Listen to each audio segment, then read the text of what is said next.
up toward the heavens, astonished and fascinated by the infinite complexity of this vault arching high above them. Depending on the culture of their birth and their professed religion, humans have imagined the heavens as the residence of divinities or of a single god, and on occasion have even built their temples on the model of the celestial vault. Such is the case of the Roman Pantheon, whose dome features a central open oculus through which the constellations can be seen at night.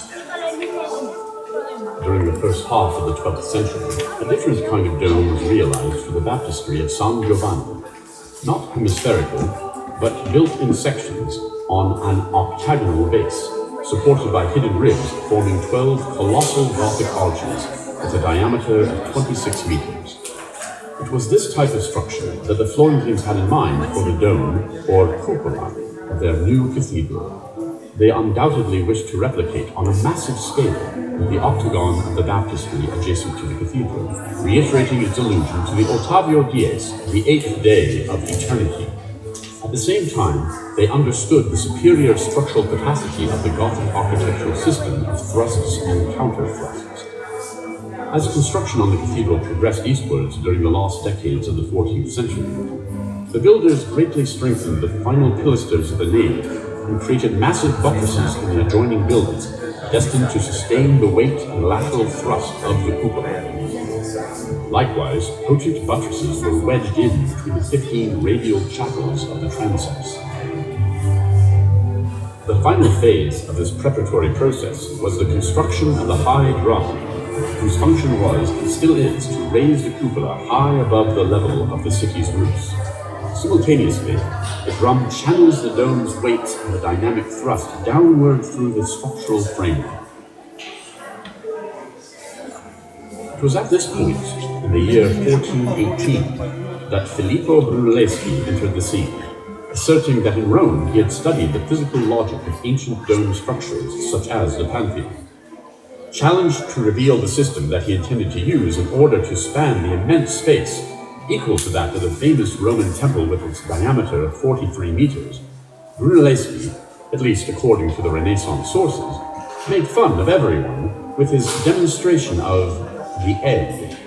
He declared that anyone who could make an egg stand upright on a flat plane would easily understand his system. When the others failed to do so, Brunelleschi broke the egg's arse, as Vasari puts it, thus succeeding in making the upper part stand upright, with the form of the future cupola. He refused, however, to divulge the details of his technical project. His engineering plans arranged for the construction of two domes, one internal, the other external, bound together and supported by a system of hidden ribs, analogous to that used 300 years earlier in the baptistry. To achieve the building of this structure, Brunelleschi designed a suspended scaffold made of enormous tree trunks felled high in the Casentino forest and floated downstream on the Arno to Florence. Once they were shaped into beams, they were anchored into the masonry of the drum, forming a huge octagonal wheel. On top of these beams were placed vertical planks in order to create a floating platform with a wide aperture at its center that allowed for an enormous crane powered by oxen to lift the building materials to a height of 16 meters above ground level.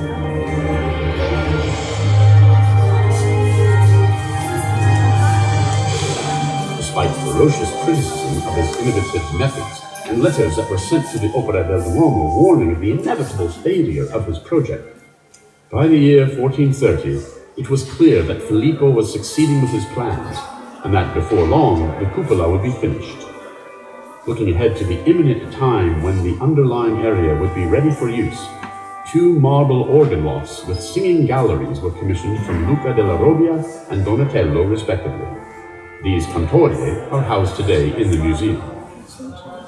On the 25th of March, 1436, the religious feast of the Annunciation, which, in the Florentine calendar, was New Year's Day, Pope Eugene IV consecrated the entire church, for the first time leading both the clergy and the people into the space created around the high altar of the cathedral, begun 140 years earlier.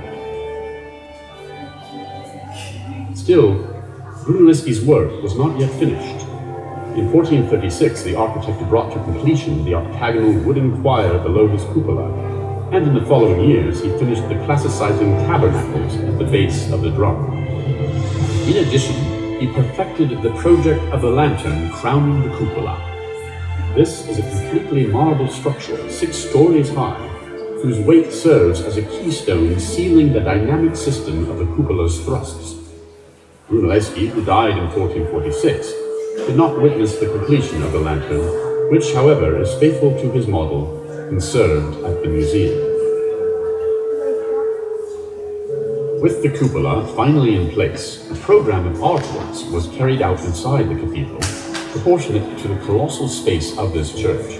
The immense frescoes of condottieri, or captains of war, the monumental clock on the interior of the facade, and the bronze doors of the northern sacristy. Functioning in direct relation with the cupola are the stained glass windows of the 8 eyes of the drum, depicting the stories of Christ and of Mary.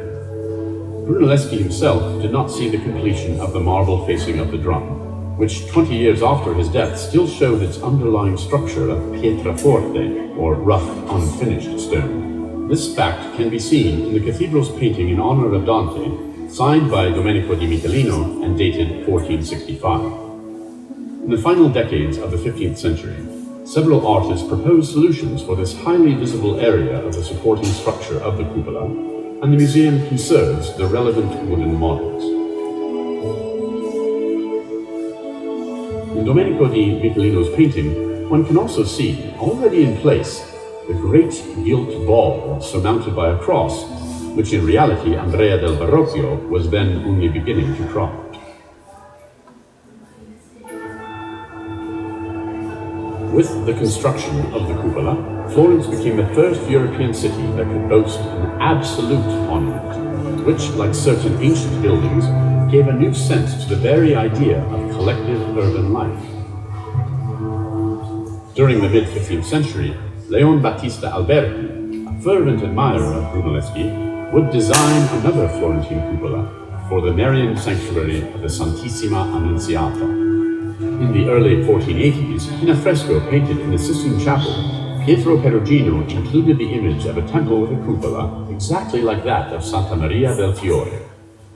Finally, in the mid-16th century, another Florentine master named Michelangelo would give his dome for the new Vatican Basilica the same basic shape as Brunelleschi's cupola.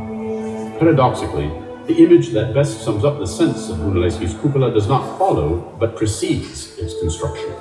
In the Annunciation, depicted in a relief sculpture of the early 14th century, there appears, in between the Archangel Gabriel and Mary, a small domed temple, a visual metaphor of the event which, in that very moment, occurred in the Virgin's womb, the conception of the Savior. In the same way, Filippo Brunelleschi created a space in which human beings can feel themselves, like Maria, capable of receiving God.